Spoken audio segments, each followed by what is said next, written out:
Greetings, geeks. This is another episode of Geeking Off the Page with Mike and Trevor. Will Troy show up? Will Gavin show up? Maybe even a Derek. We don't know. We just live here. Yeah, we just live here. We can always hope, though. So, greetings and greetings. Having a fine evening. We're going to kind of jump right into this. We're going to be bouncing around a lot. But so this week, myself and my wife managed to get caught up and watch all of the episodes of the Orville, including the one that dropped this week. We are all caught up. We have finished season 3. First question. Am I right? Yes. I'm going to say you're right. This has been the best Star Trek season I've seen. They have tackled so many hard issues and done it so well. They didn't shy away. They didn't resort to dick jokes. They didn't, make light. They came pretty close. They came pretty close. A bunch of times. Oh, quite a few times. But I mean, they talked about suicide, being true to who you are. I mean, all sorts of deep moral issues, and they didn't, sidestep them, which was a Prime revelation. directive stuff, that they bring up in Star Trek, and it's like, hey, this is what it means, and why they have the rules in place that they do. Sometimes you agree with what the character's doing. Other times you're like, what the fuck? I would punch you in the face if you did that to me. I know my wife and I both really enjoyed this season. As I said, it was such a huge change in tone from season 1 and 2 of the Orville. They really just said, these are some big issues. Let's see if we can tackle them head on. And they did. I mean, hats off to the writers. Seth MacFarlane and the other writing staff really did a great job. And you can tell that Seth MacFarlane loves Star Trek.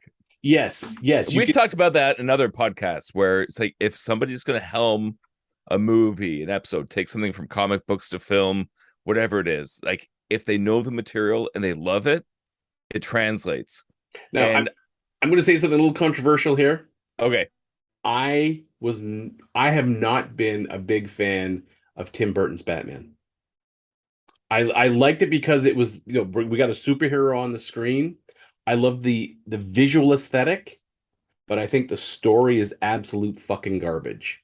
And that stems from the fact that Tim Burton even said he didn't read Batman books. He had really no idea who Batman was. He got a crash course in it before he started writing. And if anything, he just threw things away. And when you're starting with material that is so strong and you feel the need to throw stuff away and invent on your own, like, what kind of hubris do you have to think that I'm better than all this, the decades of work that has led up to that? What makes you think you're so much better than that? That's why stuff like M. Night Shyamalan and the Avatar is just a fucking travesty. I became a huge fan of Avatar: The Last Airbender because of all the online outrage about how bad that movie was. Whenever fandom unites and gives that much hate, it's like, I bet that cartoon's really good. Yeah. There's got to be something to it. So, I mean, I remember as a kid watching Batman and all the hype that surrounded it. And again, for me, it was the visual aesthetic that really pushed that movie as far as it did. I mean, the choice of actors. I mean, I really liked who they got. I think they played their roles well. But here's a quick question for you. Yes. I mean, aside from George Clooney Batman, of all the Batman movies, what's the best? Not a single goddamn one of them. They've all failed in some way or another. But if you had to pick one, because I would say the Tim Burton, Michael Keaton, and because I would say if I had to pick a Batman movie as my favorite movie, The Dark Knight, it would be Batman, Mask of the Phantasm. Good call. Animated. Go figure. That's the only one that was Batman. Both the live action one, I would say that fan film Batman versus Predator. I forget Yeah, whatever that that one. was. I That's mean, the one that got it right. for me, it's part of it is the costuming. It's It's hilarious because we were talking about Orville, but let's keep yeah, I talking know, but about Batman. it's it's dealing with it relates to the fact that if you have people in the director's chair, in the producer's chair who love the material and love it, are such big fans of it, it is reflected in the final product. Yeah, But if you have absolutely. people who are there to like, ooh, I have a creative, I'm creative. I can put my own spin on this. I directed Pee Wee Herman. I can Yeah, totally do Batman as a it's goth. not going to work. It's not. You're gonna get some love from people who just want to see it on the screen. They don't care how Hmm. it gets there. They just want to see it. But to me, as great as the visuals are, as great as the audio is, story trumps it all. If the story's weak, I don't care how great the visuals are. Avatar. It's just gonna, and I'm talking like the Cameron Avatar. Like, just stop ripping off Pocahontas.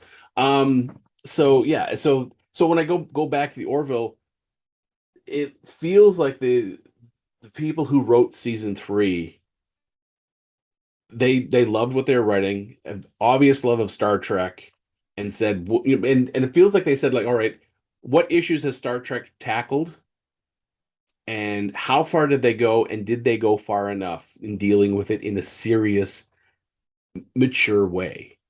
Yeah, and it's And also bringing it up to today. You hear a lot of things. It's like, oh, well, we're rebooting this for this new generation, but then they end up just like shitting all over it. But this one, exactly. it's like, no, this is actual issues. And like I've been saying all along, it's a conversation starter. Like Hmm. even this latest episode where Bortus and his buddy go running through the forest, all the kids are like, Dad, what the hell is going on? It's like, I don't know. Yeah, It looks like two Klingons running and yeah, yeah. it's like Um, some weird forest rapes going on. yeah. But I mean, so I found with this season, there was no bad episodes. Most Hmm. shows you usually have one or two throwaway episodes, or it's just we're just filling time to get to the next episode that's actually going to be good. All 10 episodes were really good. And we've been talking about in previous weeks how series need peaks and valleys. Yes, This last episode was a valley episode it very in a much was good way. because 9 was a huge peak, but 10 was a valley in a way that it they didn't have to end on a big cliffhanger. They just kind of like, now we're going to catch our breath, you know, and kind of see with some of the aftermath of what we've been leading up to, so that when we start season 4, we start off how we want to. We're not like, oh, we're dragging shit from season 3 into, so it doesn't feel like 10 doesn't feel like a bridge episode. We're trying to bridge between, the second last episode of season 3 and the first episode of season 4. So it was nice. And because my wife and I watched 9 and 10 back to back, 10 felt like we've gone over the roller coaster, and 10 was that nice when you're finishing up the roller coaster, you're doing that final glide in to the station. It felt like that. You had a chance to catch your breath, reflect on all the crazy madness you just went through, and feel satisfied. Yeah. And The it was, Kalon wedding. I yeah, mean, that was one. It's like, there were did you so many points where invite the entire planet? Oh, yes, I did. yeah, I laughed. Like, second he said, "Would you want us to, bring the fleet, like, and we'll leave the essential?" And I was thinking, he's going to invite like 4.5 billion fucking Kalon to the wedding, isn't he? And sure enough, he Just did. after, yeah, just after a massive war, like they just made peace. And And I the like a fact that the Mercer's Orville's in like, space and is surrounded, deeply surrounded by Kalon ships all the way around. It's just like, did you invite the entire Kalon? Well, yes. They're not all going to fit in the hollow suite. it's like, I guess we'll do a Zoom call. Yeah, and it was just like, oh, just little moments like that made it very touching. So yeah, episode 10 was fun. I'm gonna go back and touch on some of the earlier episodes because Yeah, I let's said do it. this week I've been, binging here and there. Some of the ones that really kind of stuck out, like the Tale of Two Topas. This is where the Mauchline child who had been changed at birth and you know he is unhappy with his identity, and turns out when he finds out that he was originally a female, wants to go back. And seeing recordings of the trial in which they were trying to get the Mocklins to let him be a female, it was it was a hard episode to watch. Just because you felt for the characters, and it was, yeah, and the fact that they didn't go lightly on it. They really pushed it home. And then the very next one where the time travel where Gordon goes back in time, and he shows that he's got a family and stuff. The best moment when they're like, they start to browbeat him like, Lieutenant Ewell is like, fuck you. You Yeah. left me. I've been here 10 fucking years. I lived out in a cabin in the middle of Connecticut for 3 years. He's like, I had to use my gun to shoot animals to eat. I'm a murderer. It was such a telling moment when he basically said, fuck you. And the whole time I was thinking, I would have stunned both of their asses and sent them Oh, back. Said, I was with him 100%. yeah, he's been living for 10 years, not knowing if they was ever going to make contact. And then they're like, well, all right, we'll leave, knowing, and they even said, well, we're going to jump back earlier and grab you before all this happens. And I'd be like, you've got the Orville there. Do a search on his kids. See if they ever were, because they'd have that database, search, find, see if they did anything big. If not, bring the family with them. Yeah. Was it going to be that big of a deal? I But when would the have loved it if the family came on board. Like, yeah, because it would be so crazy, like such a turnaround for the character in a single episode. yeah, And yeah, again, like, I mean, we're family men. No, family's important to exactly. us. So you see someone who's the prankster, the funny guy doing, but now all of a sudden he's the father on board. He's got a wife and kids on board. Yeah. And Like when going back they to this last season, like the episode 10, where they bring the girl on board anyway, that shouldn't be. It's like, so you literally could have brought the whole family. Yeah, yeah. Well, the three of them. So when the three show up, Mercer, the first officer, and the security officer show up at his door, and like, we're here to take you away. And he's like, no, fuck you, no. And he pulls the gun. And I didn't say it I didn't say it to Meredith, but I'm like, the second they said, fine, we're gonna come back and get you earlier, I would have shot. I would have thrown that thing to full fucking power, fired 3 times, and went, guess not. Your story ends here. I'm staying. It, he's got a child. He's got another one on the way. He's been he felt he was abandoned. He was making a new life, and then they show up and go, "Oh, you're still an officer. You swore an oath." Yeah, well, that oath works both ways. You know, it was your fuck up that sent me back. You left me here for 10 years. You expect me to still just be faithfully waiting and, waiting to come back? I don't fucking think so. No. There's a time limit on something like that. So that episode kind of got me a little pissed off at Mercer. But I mean, I could kind of see where they're coming from about, what if his kids, you know, there was, but or what if the woman he took of as his wife, what if she had met someone who eventually was part of the founding of the league or whatever? And it was just like, okay, I guess. Um, then the next episode, the torture episode, was hard to watch. Um, and that's where Topa joins Kelly and Bortus to go check on the colony, and also I have to say it's the Dolly Parton episode. Holy Yes. shit! How, how like when they wrote this episode and they're like, we're gonna get Dolly Parton, and they went, okay, let's try. And so I did a little deep dive, and they actually made a second set and took it to Dolly where she was in Tennessee and shot her parts there, which is like, holy shit. That A, she said yes, B, she did it, and they're like, she performed flawlessly. They even had a teleprompter. She didn't need it because she'd learned all the lines and memorized them. And I was just like, holy crap.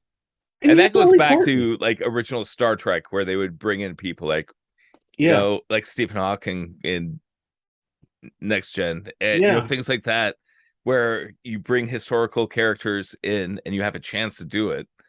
And so the fact that yeah, she's in this episode, and Yeah, she's the female role model for the Moklas. It's like it's yeah, so good on so many it levels. was. It was. I was, and then yeah. So that was just that was, and then Bortus when they got to his daughter and he got his hands on the torturer.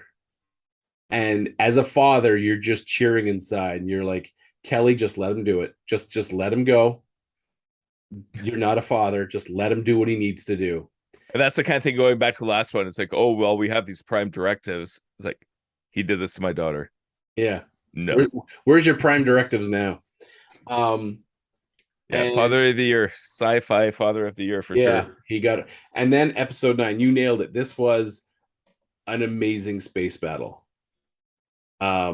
This was just, and the fact that the the Kalon are that uneasy truce, that uneasy alliance, because you got the Mocklins and the Krill, and they got a hold of screw Ted Danson, screw him, fuck you and your Cheers happiness. Oh, Michael. Ugh. So yeah, and then with the ensign, I just lost her name, Charlie. Fact that she sacrificed herself. Her last words is Amanda, I'm coming, or Amanda, I'm here.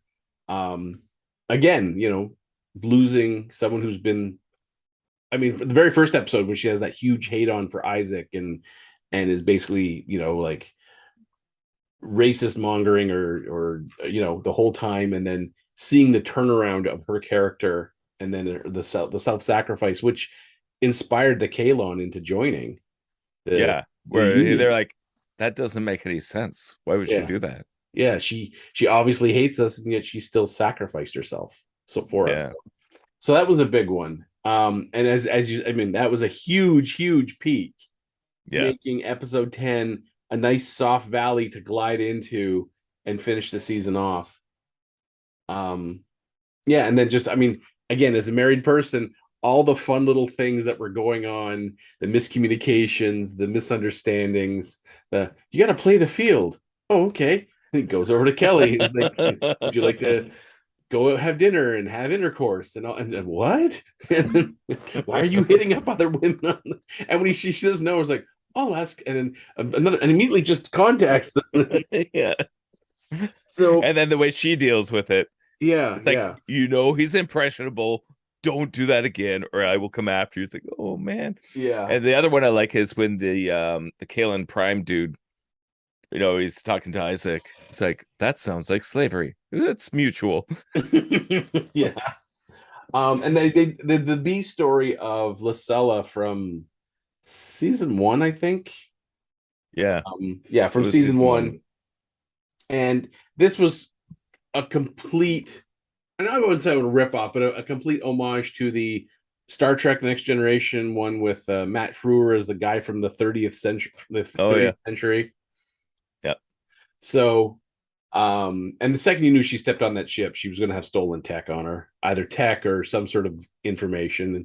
And when they took her to the holodeck, whatever their version of it was, and showed her where they did screw up, they did hand over technology, and you saw such a dramatic change in that colony, that world in 5 years, and you're like, all right, so that's because we never see in Star Trek the results of them breaking the Prime Directive.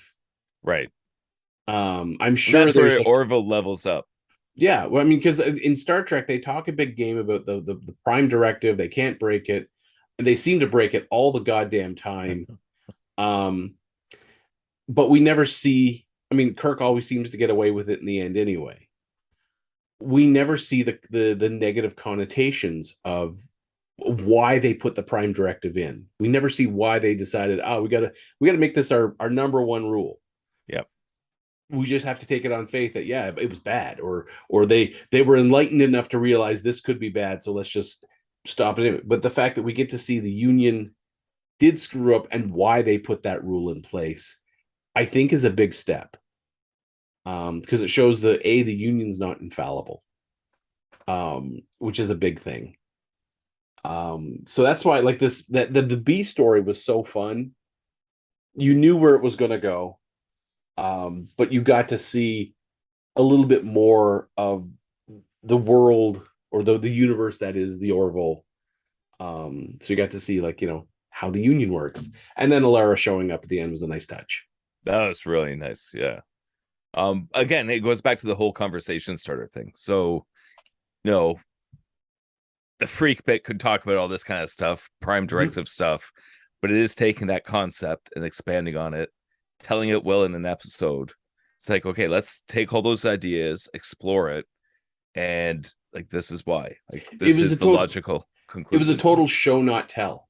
Yep. Instead of telling us, they actually showed us, which to me is better storytelling. Yeah, absolutely. Yeah, I remember Mark Simon always harping on that. He's like, "Show me, don't tell me.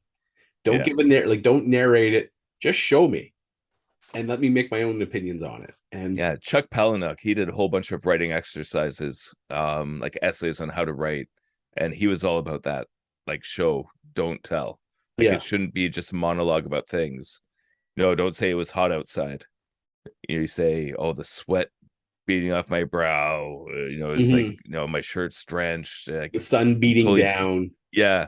So you're not just saying it's hot. It's like, no, you're explaining the emotion. You're actually showing the environment to the point where the person feels it. Yeah, and they go, "Huh? I guess it's hot." Instead of saying it's hot. Done. Yep. Um, and I'm gonna. So this is the thing that Meredith wanted me to mention. She likes all the episodes. She likes the character of the Doctor, but for one thing, the woman has no concept of HIPAA, which means don't go around talking about your patients to everyone high, wide, and handsome. Have a little patient doctor confidentiality for fuck's sake. She does That's that. amazing. She sits down with Kelly and she's like, "Yeah, I had this patient. He's such a fuck job. Blah blah blah." And it's like, what if his best friend's sitting at the table behind you, going, "I can't believe she's telling everybody about Bill." Like, come on, you're a trained doctor. You'd think. I mean, the Hippocratic oath in theory still is there. Do no harm, but also that idea of when you're Patient with confidentiality. there's a confidentiality with you and your patient. You don't just go like, "Yeah, I was treating so and so and he's got genital warts," or you know, keep it to your fucking self. If you can't, then get out of the profession. Like every time she did it, Mare would roll her eyes audibly. Like you could hear her eyeballs rolling in their sockets. And I'm just like, oh. And the second she'd start talking to the patient, I'm like, Mare's gonna roll her eyes. She's gonna roll it. And sure enough, They hear the ratchets. yeah, you just like, and it's just she did it so like constantly through this whole season. She meets up with Kelly or someone else. They're sitting down in the cafeteria, and she's like, "Yeah, I had this patient who was doing blah blah," and just like, "Oh, shut up! Don't do that." And speaking of the doctor, so marrying the android, this is an interesting thing again as far as conversation starters. It's like, are you basically marrying your vibrator? Is that what's going on? Man, the Is toaster that going on? Like, is this one of those like the incels who marry their sex doll, or or their is pillow. it, or is it like you know an open-mindedness? It's like another species, another life Now form. It gets weird. It's a it funny does, it thing. does. Now she was kind of titillated by the idea that he would watch over the next generations of her family. He would watch Right. for her family And line. I love that part because that taps into the feminine mentality. Like, Yeah, that's what they're looking for, protection for themselves and for their children. And but at the that's same, a very feminine concept. but the thing that I think bugged me the most was so they had it on the holodeck or the holosuite or the whatever they call it, the recreational area, and Isaac was in his disguise that they used when they were back in time on Earth. Is it because My she's family commented on that as well. like, is she infatuated with him looking human? Is that her preference? Or like that's the part that I was just like, I rather would have seen him as in the Kalon form rather than in the holodeck form. because Yeah. it just I mean, I know that they'd done some dates like that, but it just feels, it's like marrying someone and going for, like, say I do, now go get some plastic surgery, honey. It just felt really, uh, I don't know. I Again, just, conversation starter. My family had the same conversation, yeah. where they were saying like, "Wait, that's not him. Like this is, Now it's like it was the you're wearing actor. a clown suit Yeah, to your wedding." But yeah, yeah, it is the actor, and that gives the actor some screen time to emote, and you get to see his face. yeah. I So, just like I would as an have actor, that's a great moment. It's like I'm going to be in I this, and you can see my face. I think they should have addressed it in as much as I would rather, like, have him say to her something. Do you want me in my Kalon form or in the form that I take routinely when we're on dates? And have her say, I want you to decide. Yeah, that would be great. And then have him, And that's even a setup with the whole dress. Like, pick what dress you want to wear. It's like, yeah, well, what image would you like? yeah. Yeah, So that would work I would well. have liked to have him to been given the decision to him to, like, I feel that I want to appear as like the human form, just because I feel I have more fun with her, or Or something. even logically, every time I'm on the Hollow Suite, I wear this uniform. So Exactly. logically, that's what I should do. Yeah, that I mean something like, but it just felt like, because that decision wasn't made with the audience, that if she's insisting that he in this form, is it just feels very false in a way. Yeah. And it's like, I'll get married to you, but at the wedding we're gonna have a stand-in actor who's much more, much more attractive, that I can say I do to. But then when we get home, it'll be you. Yeah. So that was something I was a little. Yeah. Again, conversation starter. Like the fact that my family had a conversation about this and it can kind of go Exactly. both ways and you can explore the ideas. It's interesting. And that's what this show does so well. It does. It does. I am going to be highly recommending anyone who hasn't seen season 3, or even the Orville in general, to watch it, because this season really has brought this show into its own. And a little funny side note, I did not realize it was Bruce Boxleitner as the union president. Um, it was when they were being taken hostage by the Krill, and he said something, and I'm like, sounds so much like Bruce Boxleitner, like Scarecrow, Mrs. King, Tron, all that stuff. And sure enough, it was him. So yeah, Orville, gotta watch it. So on Friday, Hulu dropped a film called Prey, which is basically predators versus Native Americans, set way, way back in the 1719. Who wins? Um, the French. Uh, no, so the whole plot is this young Comanche woman who is being, she's trained as a healer, but she wants to be a warrior. Because her brother is a great hunter and warrior, and she wants to be just like him. So she has a dog that she's trained, and she's forever training with her tomahawk, but because she's a woman, and her brother's already a great hunter, they really don't want her to be a hunter. And one day she's out with her dog, and she's about to get a deer, and a great thunderbird in the sky kind of disrupts things, makes the deer run off, and like the clouds go crazy. It turns out it's a predator ship dropping off a predator. Um, but she takes it as a sign, this thunderbird, that she is to prove herself. Because they talk about, everyone who wants to become a hunter has to go on a spirit, like a basically a hunting journey where they hunt something that's hunting them. So not hunting a deer, but like hunting a lion or a bear or something like that. Now her brother agrees to take her when one of their hunters has gone missing. Um, and a mountain lion. They find this guy, and he's been attacked by a mountain lion. And as she's healing him, she's like, why didn't the mountain lion finish him off? Something had to scare the mountain lion away. And they're like, yeah, whatever. But she decides to circle back and hunt with her brother to hunt down this lion. And it's a big ass lion. And when she finally gets a chance to, do the kill shot, she panics, freezes, falls off a tree, and her brother carries her back to the tribe. and then he goes back out. And then later he comes back with the head of the mountain lion in one hand and the carcass on his shoulders. He killed the lion, beheaded it. He's named War Chief, which kind of pisses off some of the other hunters in the tribe.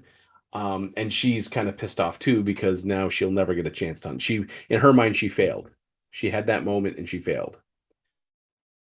But she decides she's going to go after it because the reason why she felt she failed was there was a burst of red light a distance away, and that distracted her. And she feels that something scared off the lion, whatever that burst of light is, that's something that she's going to go for. You know, a big error on her part. But anyways, so she comes across a herd of skinned bison in a field. At first, doesn't know what to make of it. By the way, it's French trappers, those bastards. And tries to kill a grizzly bear, but then her bowstring breaks and the bear chases her. And then she watches as she goes into a beaver dam and the bear breaks into the dam. And just as about to get her, the predator shows up and hand to hand fights the bear and kills it. And you don't get to really see the predator until he's holding the bear up above his head and all the blood and entrails are coming down and kind of showing his form that is mostly invisible with the cloaking, but the blood is on over top. And it looks like they show that in the trailer. I'm just watching that now as you're saying it. Yeah, and it freaks her the fuck out. So, but it's still stalking her. So she's running like hell. It's running after her. And so she runs into a group of Comanche hunters who are tasked with bringing her home, and the predator ambushes and kills them all. And so at one point she's running through a field. She gets her leg caught in a metal trap, and the predator kind of like grabs the chain, sees that she has no weapons, no threat, leaves. And this is when the French trappers show up, do the usual butt of the gun to the head, knock her out. And they have captured her and her brother and her dog. And one of the French voyageurs, he can speak a little bit of Comanche, and he's trying to talk to her. And then the predator proceeds to take out these Frenchmen left, right, and center. The one guy who's kind of missing most of a leg, or at least from the knee down, he trades her a pistol for her healing him, kind of explains how to load it. And then, more fun things happen. The brother gets free, gets a horse. He basically takes on the predator. It doesn't go well for the brother. Not well at all. Now the nice thing is it doesn't have the plasma caster on its shoulder. Okay. It's kind of like what? Because I was just looking at the trailer as you were talking. You still see the 3 laser sights. It has the 3 lasers, but it has a different weapon system where it's basically it makes metal arrows that float via like magnetism or whatnot, and then fires them out, and they will track to wherever the dot is going to. Okay. So instead of an energy cannon, it's more of like a arrow launcher. Which is kind of nice that it's kind of dumbed down some of its weaponry, as opposed to using like a plasma caster, which would be completely unfair. It does have a metal shield when it's going up against the French hunters and their guns. So at one point, she realizes that the one of the medications that she has, which lowers the person's heartbeat, kind of screws up with the thermal vision that can't see them as well. She ends up setting a trap for it. At some point, its mask gets knocked off with the lasers, and she steals it because she watches how its weapons work. So she sets up a trap using that helmet as like the end game. So when it fires off the arrow, it goes around and doesn't realize that the laser's pointing at it and takes it out. And at the end, she comes back to the tribe just like her brother did, but she's got she's covered in the green luminescent blood, and she's got the predator's head in his hand, and she's like, "We have to move on. It's no longer safe here." In the credits, it's done like very graphic art style. One of the credits is three Predator ships coming through the clouds. So that could be a sequel. Um, Now the flintlock pistol that she's given is the exact same pistol that in Predator 2 Danny Glover is given by the Predators when he defeats the one. He's Hmm. given that old flintlock pistol that has the engraving. That's the same pistol, but it's all fresh and new in this movie. Like it's brand new sort of thing. Whereas if Okay. you got to, it was all like half So corroded. trying to tie it together. It kind of ties it together a little bit. It was kind of nice. Um, yeah, so she's basically saying with the arrival of the white men and the way that they're killing the bison, but also the arrival of this thing, um, they have to move. So yeah, it's I think this movie was really well done. It's about 100 minutes long, so it's a little over an hour and a half. The main actress, Amber Mid Thunder, played this amazingly. Like you can actually, and the thing is on Hulu, you can actually watch this thing with the Comanche sub. So all the dialogue in Comanche. That's kind of neat. Yeah. And most of the actors and actresses in this are Native American. Um, well, other than the Frenchman, of course. Um, yeah. So the Predator's nice because it uses primitive versions of the advanced weaponry that it uses in the other Predator films. Because I mean, this is set like 300 years before, you know, or 270 some years before the events in Predator. So yeah, they've probably improved their weapons since then. As I said, I had a great time watching this. It was fun. It was a fun watch. Um, I know that a lot of the hate online was like, how could this girl take down this predator when all these guys couldn't? How did Ripley defeat the aliens? It's. So yeah, it was a fun Yeah, movie. I'm all for strong female characters as long as it's Yeah, and real she did it strong well. female Like characters. she is a very. I mean, you can feel the frustration she has. She doesn't want to be. She's a good healer, but it's not what she wants to do. So, and you can see how I mean, because when they were hunting the mountain lion, she's like, we should bait it to come to an area and then kill it, not go hunting through the dark looking for a mountain lion. So she uses her head a little bit more than some of the other hunters. And it really, they do a nice a bunch of they set something up and then you get the payoff later in the film. So to me, this was a fun watch. This is probably one of the better Predator films. Um, and yeah, it was nice. It was much better than that 2018 piece of garbage they did. Oh my God, that was crap. Um, yeah, I had fun with this movie. And what's funny is there's a fan film, Predator Dark Ages came out in like 2015. If they had gotten that crew to work on this film would be that much better because they did an amazing job on a shoestring budget for a fan film. This kind of feels like a fan film that got some at the last minute got approval to be an actual film. But still really well done. Like the weapons are like the Native American weapons are very authentic. Like the way that the way they string the bows, the way they make their tomahawks. They didn't make any slip ups of oh I got to steal tomahawk. I don't think so. So yeah, had a great time. If you haven't seen the movie yet, I would highly recommend it. It is a fun watch. And this is a bit of a tangent, but you talk about this movie remind me of the book series by Graham Hancock called War God.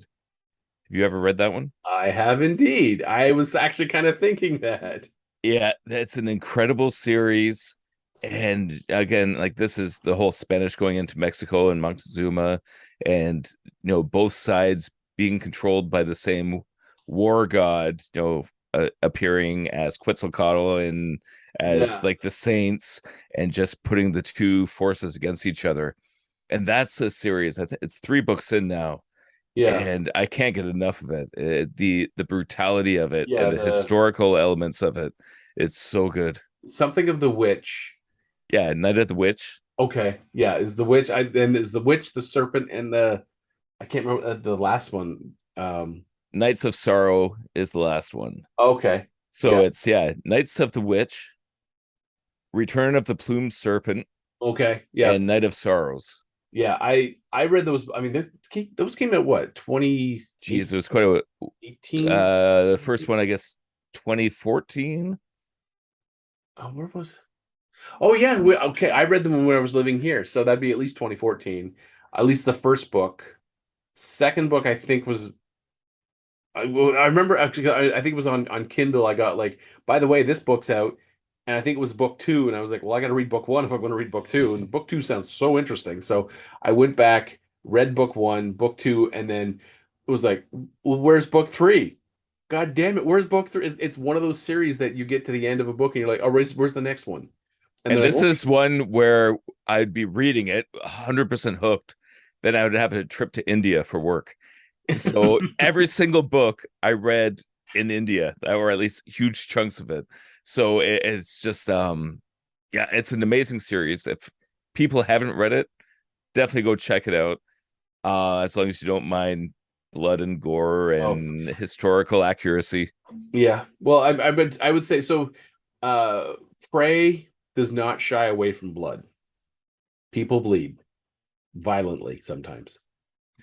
Yeah. So if you're listening, watch the movie. Definitely read War Gods, because I was thinking the same when I was watching Prey. I was like, wow, this is. I It's kind like of I'm like. getting that vibe just listening to your description and I'm watching the trailer in the background. It's like Yeah. I'm definitely getting that vibe. I kind of hope this crew that did Prey does a couple other ones. Like, I want to see a Predator versus, like, Spanish conquistadors, or kind of like Dark Ages against like a knight in his group, maybe against like a samurai party in Japan. How Kind of cool would that be? Against kind Samurai would be amazing. Against like Crusaders, that would be Yeah, amazing. because I want to see, like, predators have been coming to Earth throughout the ages, and this is where they send their, some of the stuff they did in like AVP, where they're sending their raw recruits to get their first kills, to get their. So we're not getting like the seasoned veterans from the Predator race. We're getting the raw recruits. Yeah, they're not going against Arnold Yeah. or Apollo or Yeah. Um, or Jesse the Body.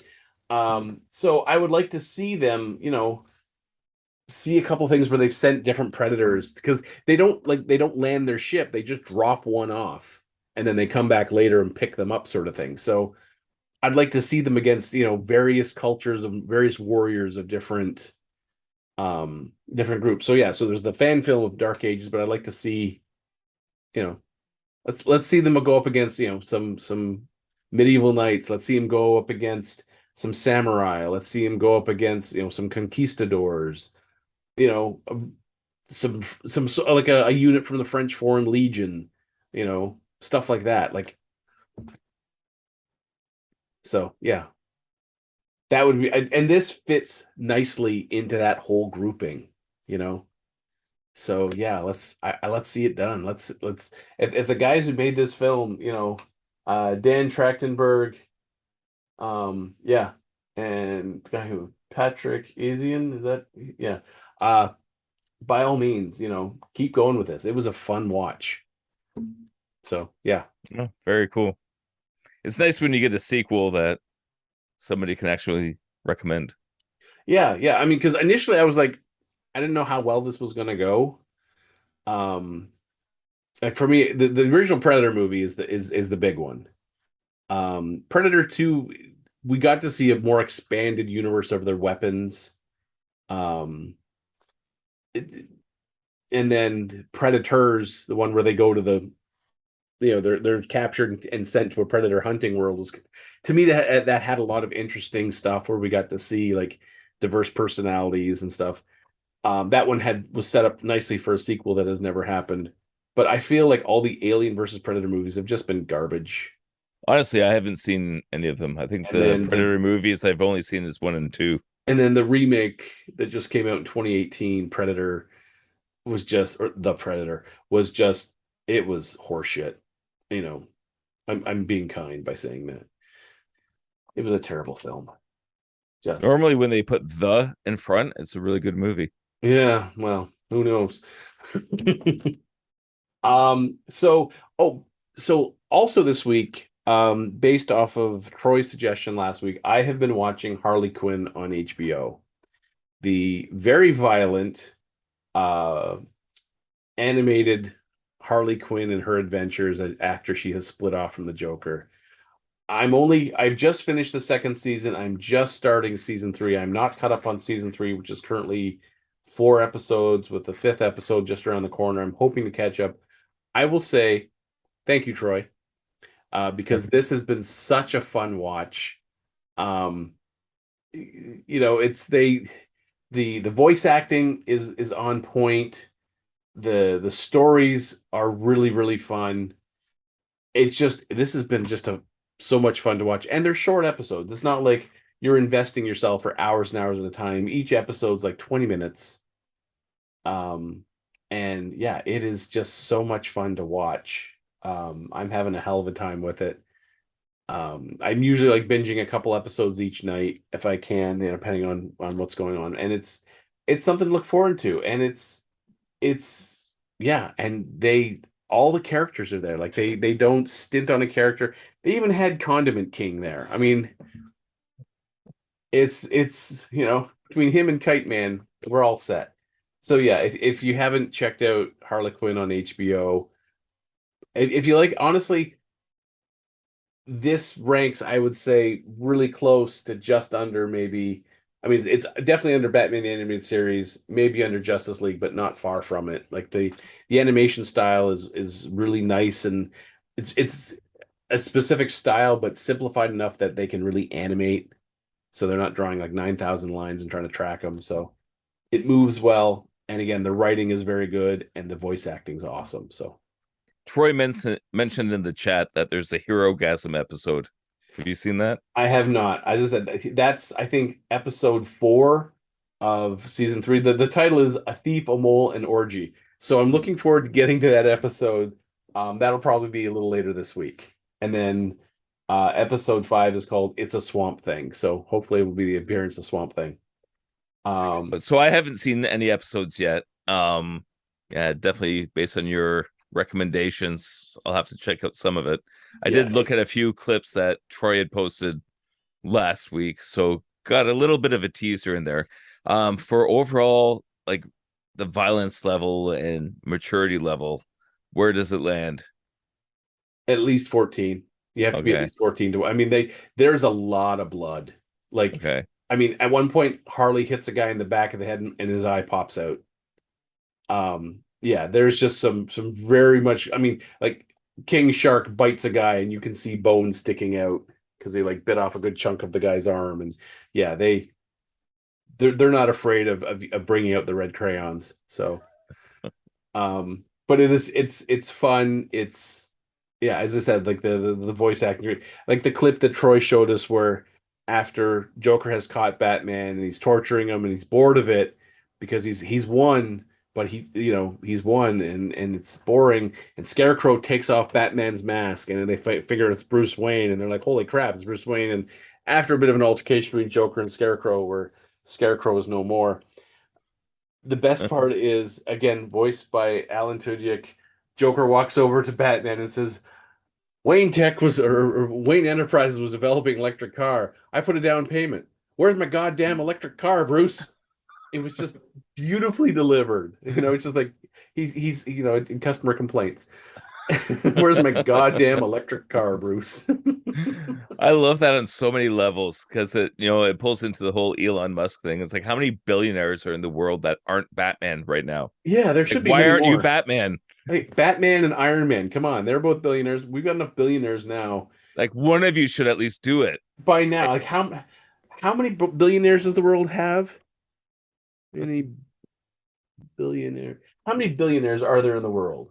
People whose net worth are over. There are more than 2,700 billionaires globally. One of them better be the goddamn Batman by now. One of them at least. at least one of them made an electric car. Yeah. Make the Joker a goddamn electric car. So yeah, this has been It's so as silly. it's just been fun so far. So yeah, if you have a chance to catch it, by all means, do so. All right. And Netflix decided to, throw its hat in the ring this week and drop 10 episodes of their new TV series, The Sandman, based off of the 1989 to 1996 comic books written by Neil Gaiman, published by DC. And this is something big for them to try to bite in on and see what they could do with it. This is a big, big story. Um, and I've only seen the first episode so far just because of how full my week has been. Um, and a lot of that stemmed from Troy basically said, watch the first 3 minutes. And I thought I can spare 3 minutes, and I watched 3 minutes and then the entire episode. I did Um, the same thing. And we've talked about this before. And I like Neil Gaiman stuff. I was a big fan of his comic books. And I really like Good Omens. I I enjoyed that a love lot. Good Omens. I loved American Gods.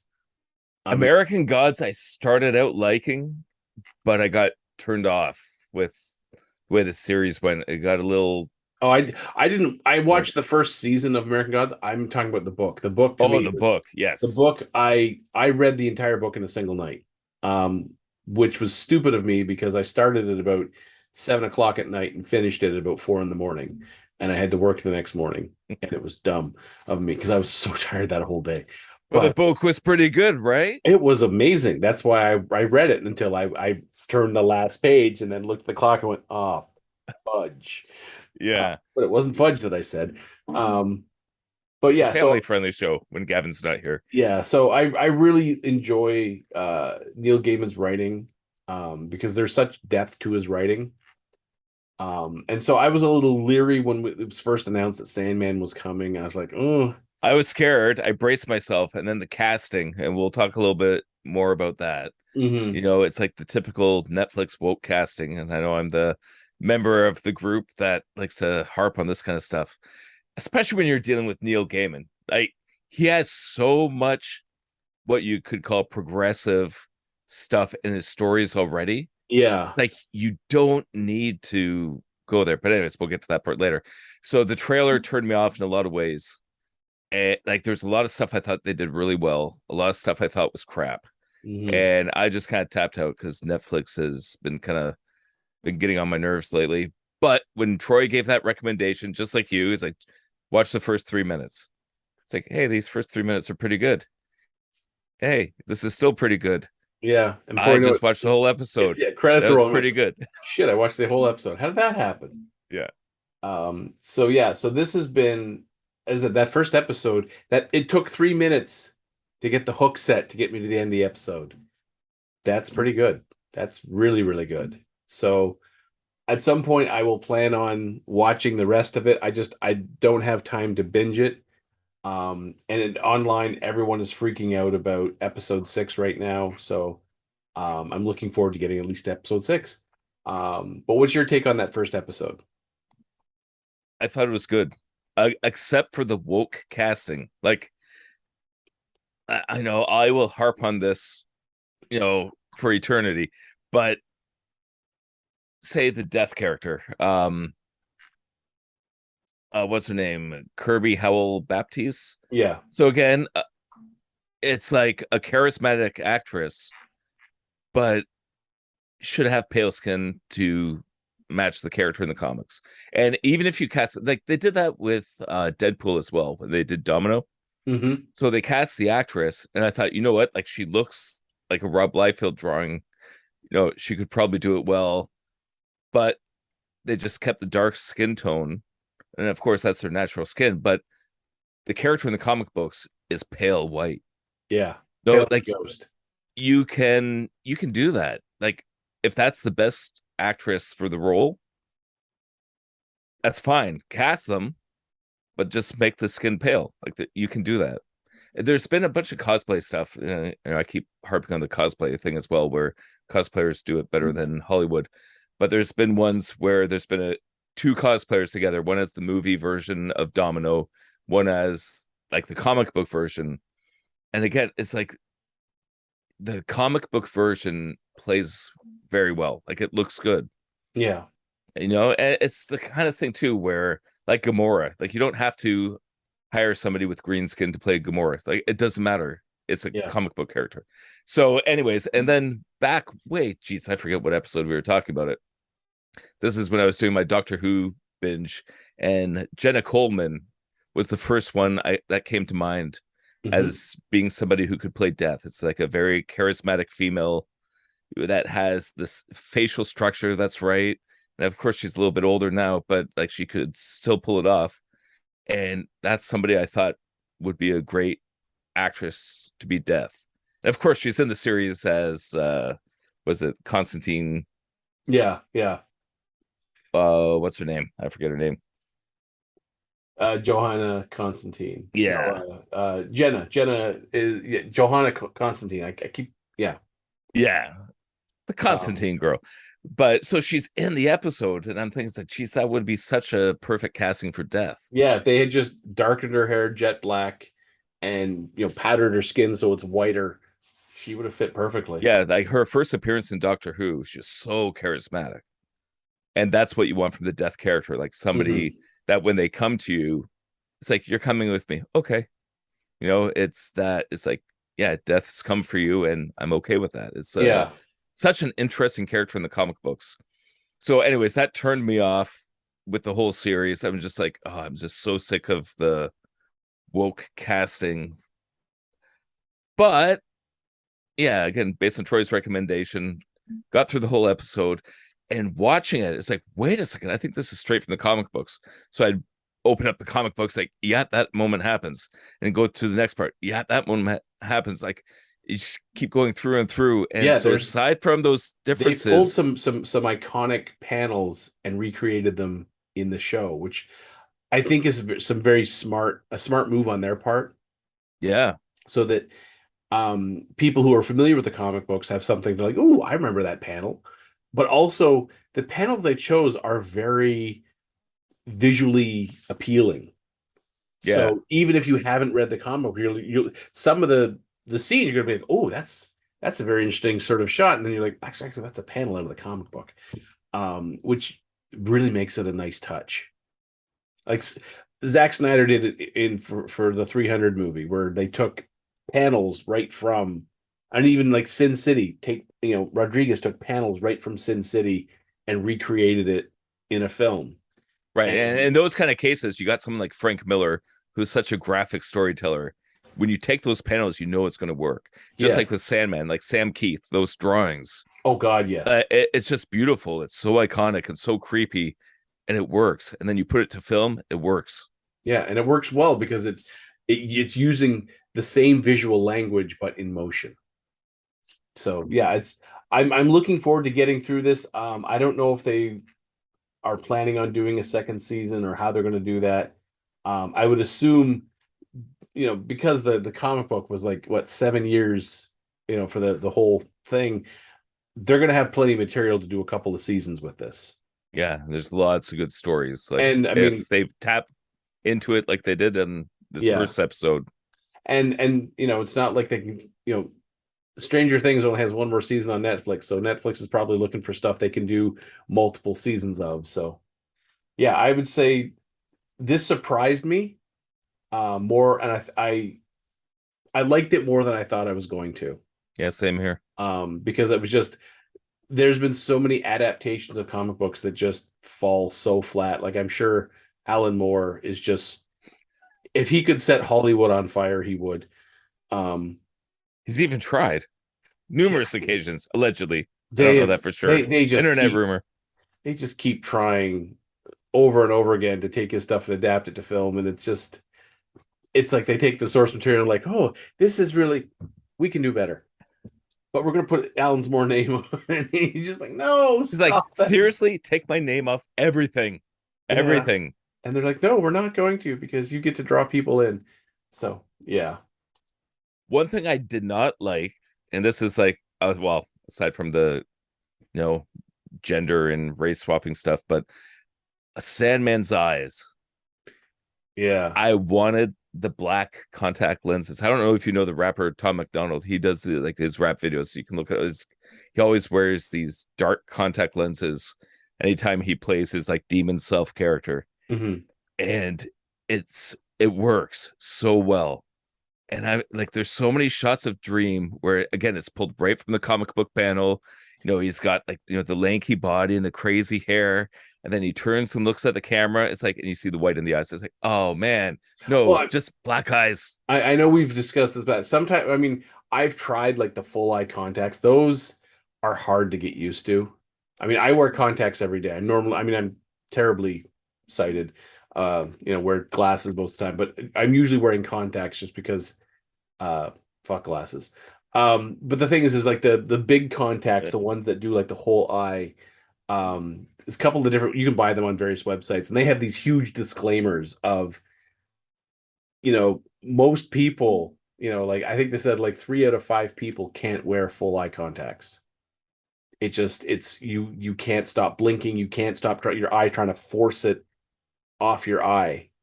Because like, covering your pupil is one thing, like covering your iris is one thing, but getting it to cover from side to side, top to bottom, you have to you have to be really used to it and be able to ignore your body's attempt to get it off, or you're just not going to wear them. Then to get some, affects people just paint it black. Yeah, Like do that would be the something. other thing is if you're going to spend this much money on a series, it eye tracking software like hell, Premiere can do it. Fusion does it so well. Like Nuke does it so easily. You just tell it that's an eye, that's an eye. I'll It'll make it look like Sandman. Go. yeah, it'll map the eye based off the iris, the sclera, and everything, and then you can say throw it black, put a shine on it, and it's done. And honestly, not a whole lot of work. And it's a very simple effect. It really is. It's not like you're trying to get their eye to go all crazy and looking in every direction, just blacking everything out. Like that's easy enough to do. Yeah, and you can just have a little highlight. Like, just keep that little, Yeah. that reflection dot. And that's something. And again, we've talked about this before, but Deadpool, the first time where they gave the hero the actual white eyes, Yeah. no pupil, and it worked. It looks That's so why good. I was so disappointed with Batman. Most of the iterations of Batman where they could just put the white in there and make it they instead of putting all the black mascara around their eyes and then having the mask, it's just so when they take the mask off of it, they look like a raccoon. Um, oh, Especially this last Batman movie, yeah, because like you've seen Deadpool. Like, come on, Warner Brothers. Like you've seen it can be done. yeah, and Just do it right. there are cosplayers out there who are doing it with the white eyes, and it looks so Yeah. effective. Um, yeah, So that was one of my chirps. But all that said, this whole first episode anyway, I was interested enough that I'm gonna watch the next one. We'll see where it goes. And especially if there's hype for later down the line, then yeah, may just keep going. yeah. Now, in other news, before we head out, I've got a couple things. So Warner Brothers just canceled their Batgirl movie. They have spent $100 million making this Batgirl movie. They're not going to put it on HBO. They're not going to release it to direct to DVD or anything. They're just shelving it as if it never happened. I heard something it might be, well, first of all, because there's the change in leadership, but then Mhm. also something about tax write-off Yeah, things. And this is typical corporation stuff. It's like, oh, we need to lose some money. All right, let's shelve a film. yeah, and so it's the true story hasn't come out as to why. I mean, some things are saying, early test audiences were just said it was terrible. And And Warner Michael Bros. Keaton was supposed to be in this one, right? He isn't it. He shot stuff for it, and they're saying it was so terrible, like the response from the audiences, and then they can't afford to do all the different reshoots felt they would need. Um, but it's just like you've spent that much money. If it's that terrible, throw it on HBO. People will fucking watch it. Um, Maybe they'll do it next year after the tax write-off. yeah. Because yeah, like Michael Keaton was back as Batman. And there was But another film that happened. What was the second one? I There just was heard another film that got shelved. what from DC? Yeah, I heard Uh, the same thing. It was Batgirl and one other one. I should have my notes, but I'm a terrible host. yes, yes, you are. The thing is so the the new head of Warner Brothers Film. So he gives a press statement. David Zaslav, he's opted to shelve the project in order to take advantage of a tax write-off on a $90 million film. But he says this is part of their new direction, um, which is they have a 10-year plan for DC, modeled directly after Marvel and Kevin Feige's plan of how they're releasing films. And it's just like, really? You don't even want to sugarcoat it and say you're coming up with a new direction. You're just going to say, we're going to copy what they did because they've made lots of money. Um, and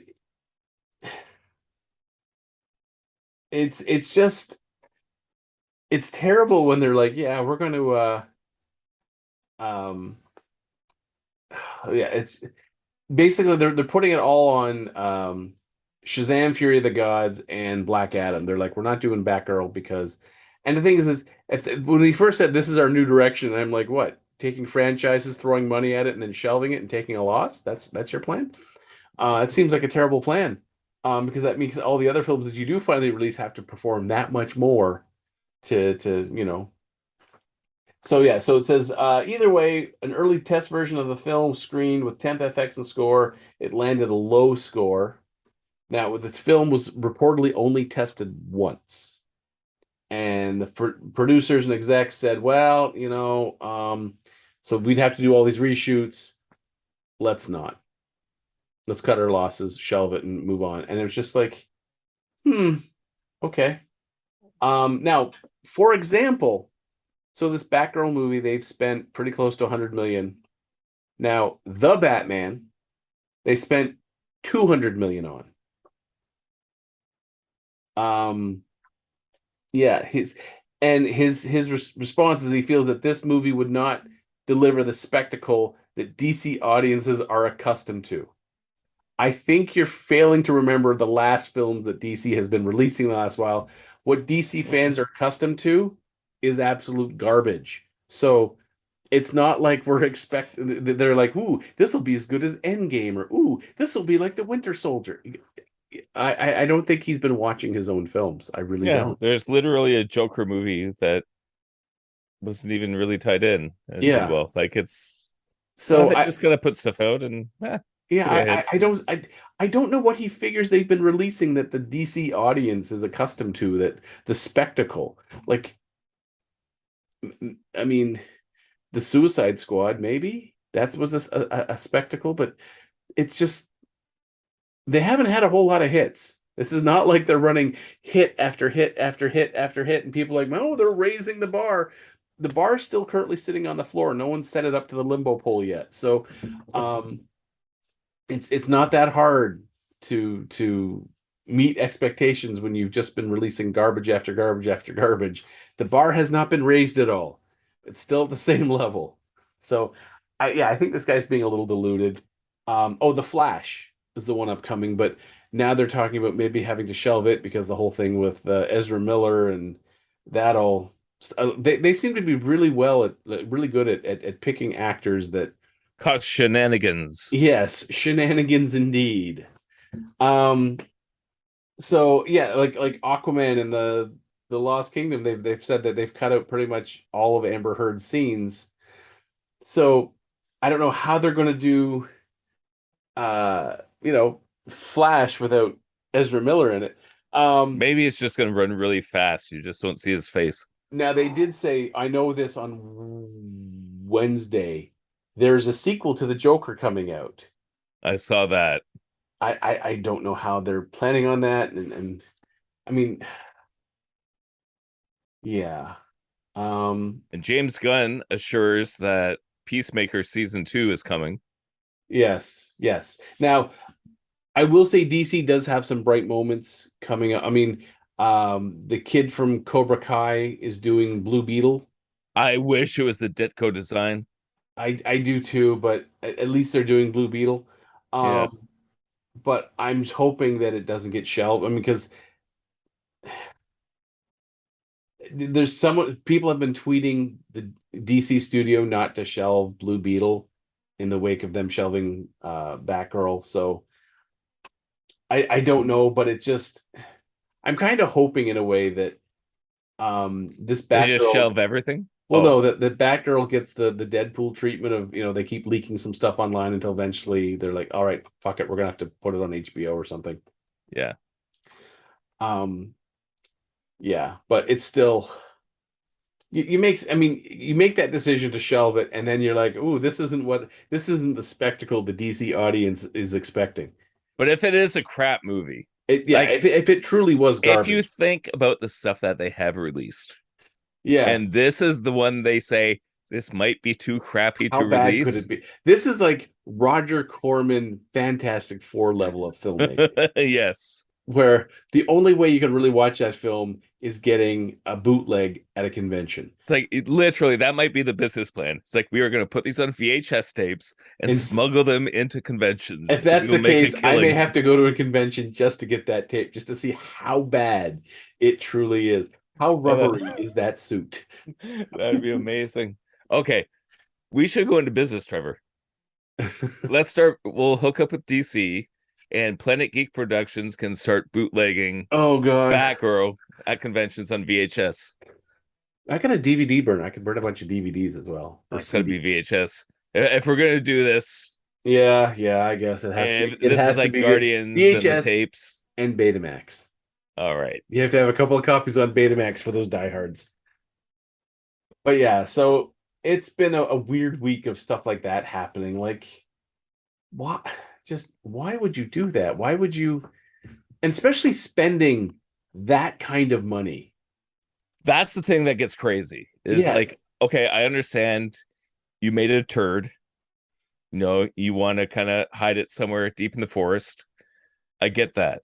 However, like somebody approved it up to that point. Like, exactly. who's the one that decided 100 million on this turd? Yeah, and Like, not how only did that that, happen? but so this is $100 million turd. The director and the producers like, another 20 million and they could finish it off and do it right.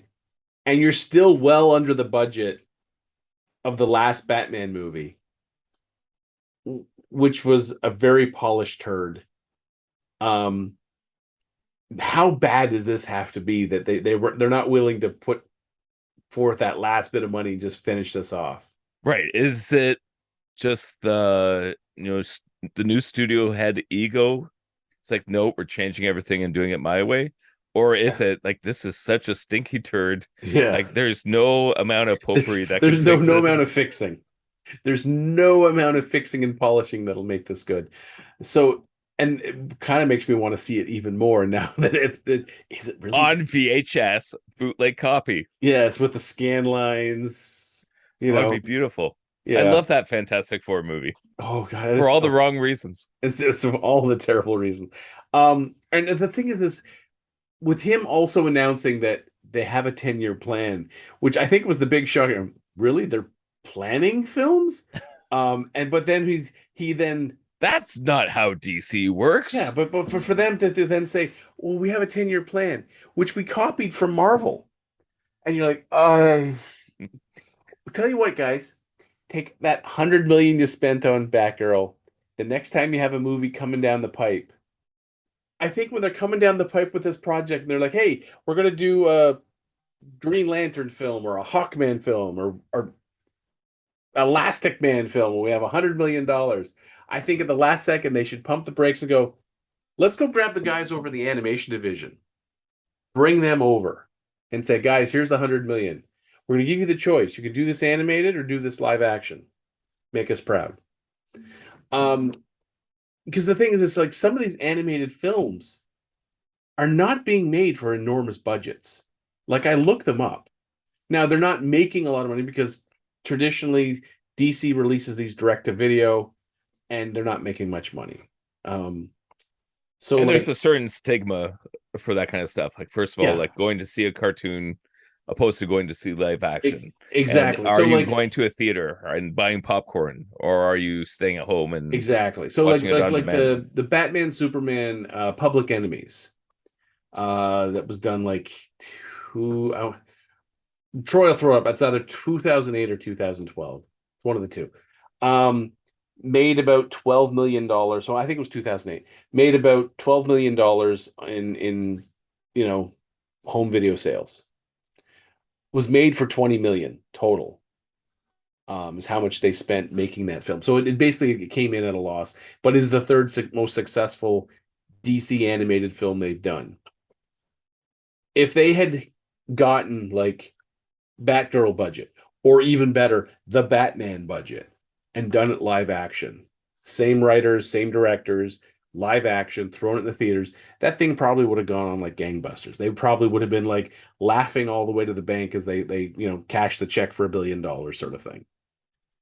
But they don't seem to want to do that. They try to do these quick little one-off films and then cry the blues that we didn't make as much as the Marvel film because you don't set them up, you know. And the movies that are setting up the characters to succeed are the animated ones. So yeah, and they keep just getting any old director. Oh, you're going to direct this film. Here's 200 million. Let's see what you can do with it. Not much by the looks of it. So You're again, going to act in this film. Actually, we're going to edit you out. You're going to yeah, be the new Batman. Actually, not you. You and you and you. Everybody's going to be a Batman. everyone's Batman.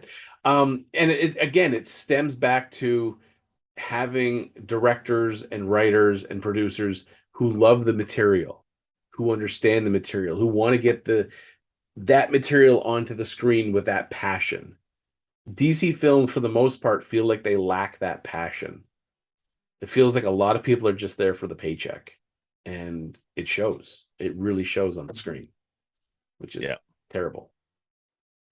Yeah. So, Every now and then something sneaks through, yeah, like your Peacemaker or something, or your Suicide Peacemaker Squad. or Like, Shazam or yeah. uh, Like, but then you get stinker after stinker after stinker. And even original Wonder Woman, that was one yeah, that the first came one was through. great. The second one just felt like going through the motions. Let's just get this done.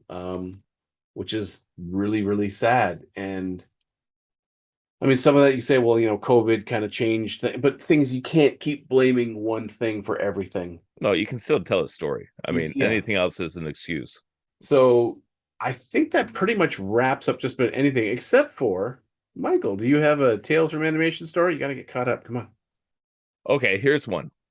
So after Hawaii, working on Final Fantasy, moved to Montreal. So we went from the paradise of Hawaii to like 8 foot snowbanks, and was working at Meteor Studios. Started out in a guy's kitchen area, like literally out of his apartment. Eventually got a giant workspace and like a big old brick place in Montreal. For stress relief, everybody installed Counter-Strike on their computers. So that was kind of like our coffee break. So every now and then in the afternoon, as soon as a break time, someone would say, "Fire it up," and everybody would load up Counter-Strike, and we do that as a stress relief. And then one of my animator buddies is like, you know what? I'm actually going to build the studio as a Counter-Strike level. So he built the studio and made the objective to blow up the render farm. So we were sitting in the studio on breaks, running around. So half of the studio's trying to defend the render farm, the other half's trying to attack it. And that's what we did. Yeah, we'd run around and virtually blow up the render farm of Meteor Studios. That's awesome. Oh God, yeah, that sounds like a lot of fun. Um, I'm going to kind of add to that. So one of the studios I worked for, we would pull a lot of late hours, um, late hours. But we would also, after a certain point, the line producer would be like, he would, in the morning he was always upfront with us. He'd be like, guys, our deadline is this day. This is the amount of work we have to do. This is the number of scenes. I'm going to have to ask you guys to, work a late night. The studio will pay for your lunch. The studio will pay for your dinner. We will also provide snacks. We were like, all right, sounds good. And it wasn't like, here's some burgers and fries. He'd be like, all right, so we're going to get steak from this place. We're going to get something. And so it would be like, you'd go downstairs and it would be like a buffet, like an amazing buffet. You're like, holy crap, how much money are they spending in food? Anyways, so that was going fine. We were making some crazy deadlines, and the day, so we had this horrible deadline where we had three shows all had to go out at the same time, a Thursday night.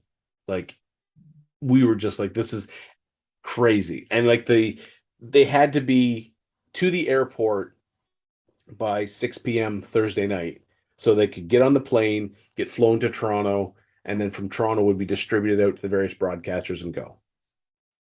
And it was not easy. Like if we had been one show, we would have been done Tuesday.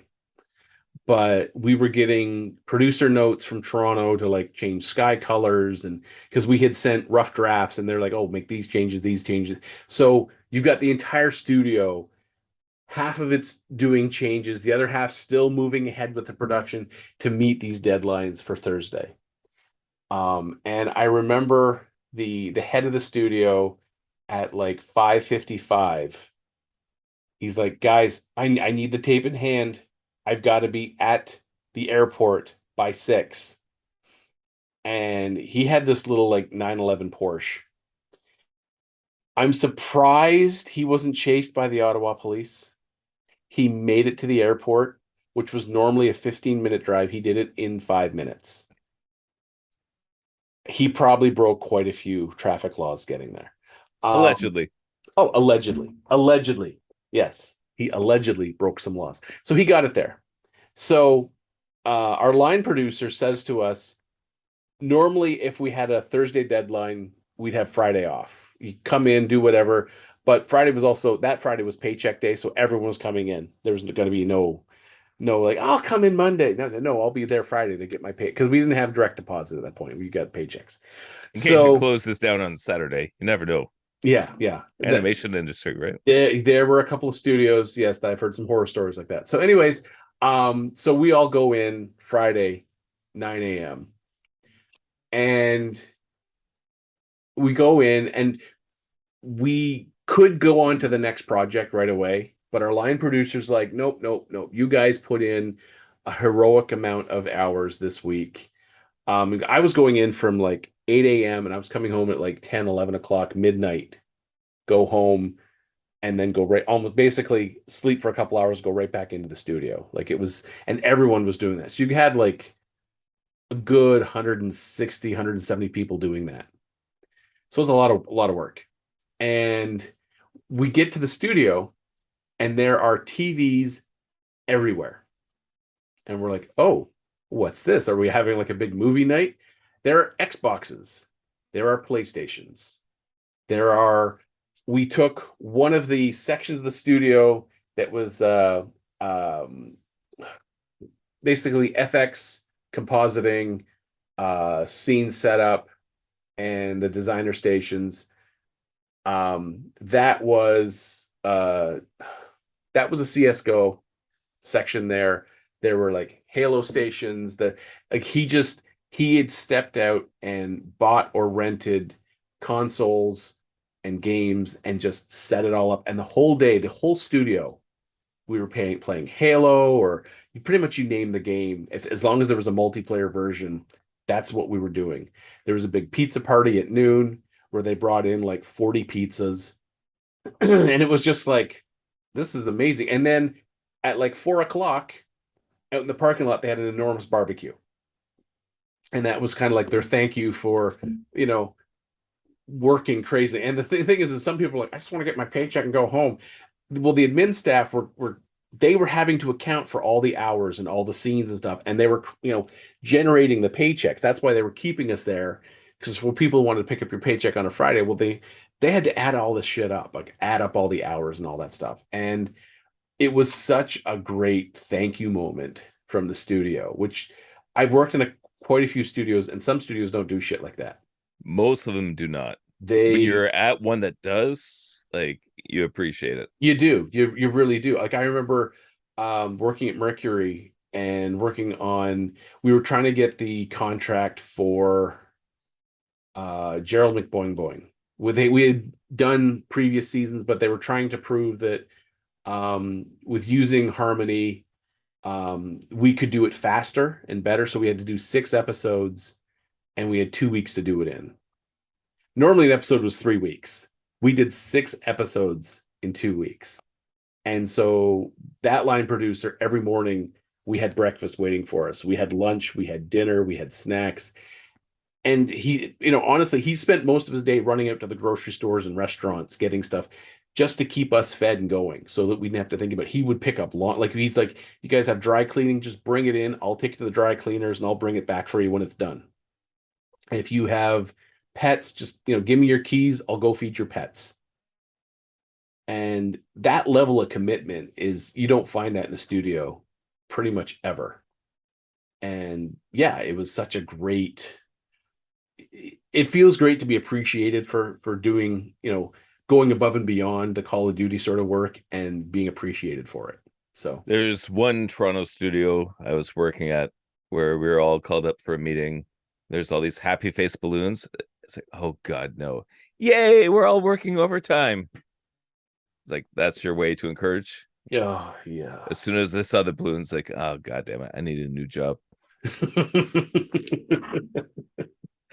Yeah, I think at the next Tales of Animation, I'm going to go over some of the dark side of some of the studios. Luckily didn't get to work for, but some of my friends had, and they had passed on some of the tales of ways that they had been taken advantage of. Here's a spoiler: it's never pretty. So, anyways, yeah, I think we're going to wrap up that Tales of Animation section here. Next week, I have no idea what's coming out. I have no idea either. In I know fact, there's most of my stuff that I've been watching is wrapping up. I guess Sandman will be the only one. We finished Alone season 4. I know the winners. No spoilers. Please don't spoil that for me because we're about to start it. Yeah, Orville. That seems done Yeah, for that's this done. season. It's done. Yeah, I that's been the think, main stuff. yeah. Now I know that on Netflix. Naruto's all fillers right Okay. now. All There's right. a So massive story arc coming that the whole family is waiting for, but and my son, the spoiler king, is getting all this information. It's going to be epic, but no, not yet. Yeah, I anime's think filler. the Rise of the Teenage Mutant Ninja Turtles, the movie, the one with the very questionable character designs. I know that came out on Netflix. I have no real interest in watching that. All right, so Teenage Mutant Ninja Turtles. Go. Yeah, I wasn't even going to talk about this tonight, but you mentioned TMNT, and there was this meme that went around, and I have no idea if Eastman and Laird actually meant for this to happen, or if this is something that the internet constructed, but it has to do with the weapons that they all use, Okay. and it's absolutely genius. So Raphael Uses is the the side. hothead, a defensive weapon. Yes. The most psychotic, crazy, out of control person of the team has a defensive weapon. Mm-hmm. Okay, Michelangelo, the party dude, right? He's completely out of control, man. Nunchucks, very hard to control. Yes. Okay, Donatello, the high tech dude, making all the gadgets. He's got a stick, Mm-hmm. the most low tech of all the weapons. Right. Then Leonardo, the leader, he's the only one with the actual blades. So the most calm, the most focused, the leader of the group is the only one that has the bladed weapon that can cut down the opponent, but he has the discipline to use it. So it's like Splinter trained them in the weapon that would be the yin yang of their personalities. When I saw that, I was like, that is genius. Again, I don't know if that was written that way on purpose. I don't know, but that's kind of awesome. Now there's been a little cartoon I saw, like a little web cartoon someone had done, and it was like Splinter's training the turtles, and he's like, Leonardo, to you I give the katana, sharp, dangerous. You must use restraint when using it. And Michelangelo, the nunchaku, capable of breaking bones, cracking skulls.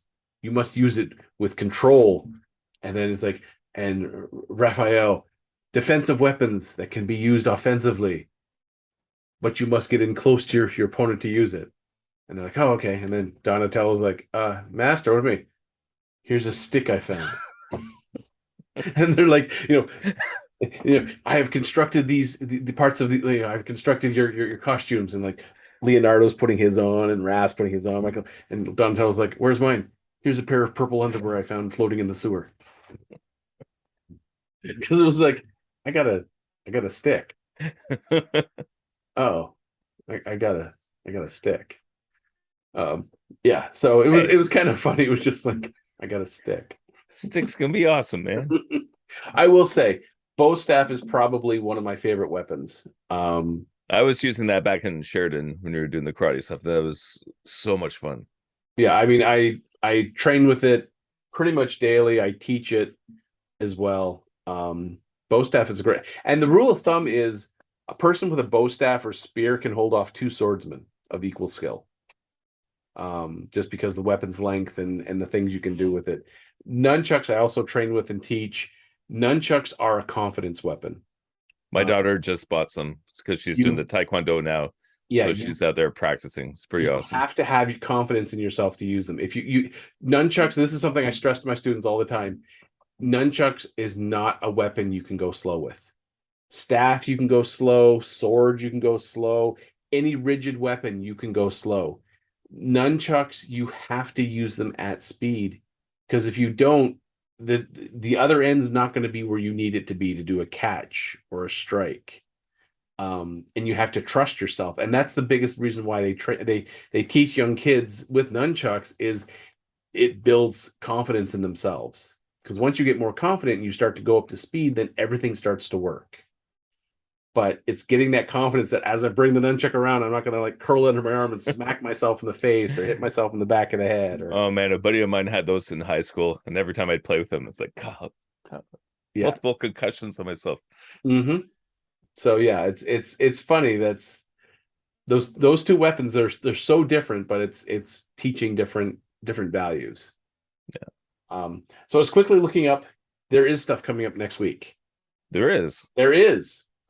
On Paramount Plus is the movie Secret Headquarters with Owen Wilson is a superhero, and it's a bunch of these kids that find out that one kid's dad is a superhero. It's very Iron Man-esque, Okay. but yeah, it looks kind of interesting. I mean, it's probably going to be like a Spy Kid sort of thing, but it's got Owen Wilson, so we can go, wow. Um, and the other one is something I had mentioned several weeks back, Day Shift, the Vampire Hunters with Jamie Foxx and Snoop Dogg comes out next week. Oh, okay. Is that next week? Yeah, that is next week. What's that airing on? Is that a Netflix? That's Netflix. So yeah, that's those are going to be the two I'm going to kind of look forward to because there's really nothing else coming. Yeah, we have to wait till the 18th for She-Hulk. I don't think there's really much coming out for the rest of this month in terms of films that really, jump out at me. So yeah, Next week, I'm thinking we continue the top 10 movies of all time. I am thinking so too. I mean, we've been sitting on those. I think we've got down to our final fours. Yeah. Yeah, I think we need to finally pull that trigger And then, if for some reason Troy and Gavin can't make it, if they want to record something and add, they that can would be go for it. But absolutely. I also um think these last fours we're going to get a lot of repeats of either same ones or ones people had put from like 5 through 10. So and let's face it, Gavin's all going to be robots of some sort, Transformers the movie, he already did animated. Transformers. So well, he Well, did he the did the live Michael action, Bay but yeah, live, probably yeah, yeah. animated one. That's number one, probably. Appleseed, did they do a movie? I don't know. Something with robots. Yeah, it's probably something with the robot. So we'll find out. So yeah, I think unless we get some pushback from the other two about we don't want to do the top tens, but I think we need to get these done before the end of 2022. Yeah, I've been itching for this for a while. So yeah, I think so. I think it's time. I think it's time. So I think that's going to wrap it up for this episode, which is 48, I believe. Are we on to That's some 40? sort of number. Sounds Yeah. right. I think Troy can figure it out for us. He'll probably flash it in this corner, right here, Troy. Flash, sorry, right here. Flash 48. You know, have some fun editing to do. Anyways, yeah, where he's pointing. Um, we're glad that you've taken the time to listen to this podcast or watching it on YouTube if you want to see us act like idiots and not just listen to us act like idiots. Um, Hopefully next week we're going to have more than just the two of us, maybe some guests. Hint, hint, nudge, nudge, wink, wink. Say no more. Exactly. All right. So thank you so much. And if you're still listening, I'm going to ask the question, why? Anyways, thanks for staying with us. And in 3, 2, 1. Collective Goodbye. bye. That's actually pretty good. That's not bad. Not bad. I like that one. So yeah, enjoy, folks.